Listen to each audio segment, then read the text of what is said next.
Primary cartilaginous joints.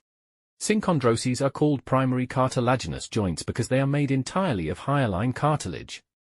And they are often temporary, especially during development. These joints play a key role in bone growth and development, connecting the epiphysis and diaphysis of long bones. The term synchondrosis simply means a joint with cartilage, and is used to describe primary cartilaginous joints. Synchondroses joints can be either temporary or permanent.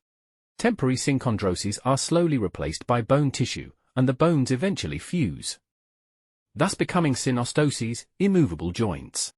Permanent synchondroses, on the other hand, retain their hyaline cartilage throughout life, forming a type of immovable joint, called a synarthrosis. Examples of temporary synchondroses.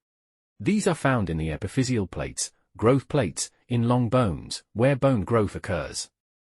This allows for bone growth during childhood and adolescence. As the growth ceases, the hyaline cartilage ossifies. The epiphysis and diaphysis join, and the bones fuse into a single structure, called a synostosis. Examples of permanent synchondroses.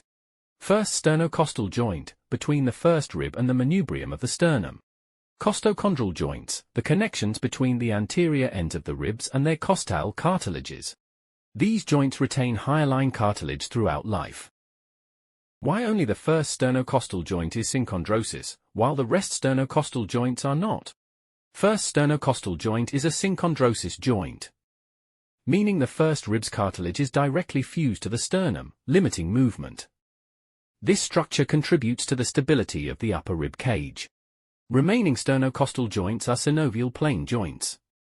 These joints, located between the 2nd through 7th ribs and the sternum, are synovial, meaning they have a joint cavity, and are surrounded by a fibrous capsule.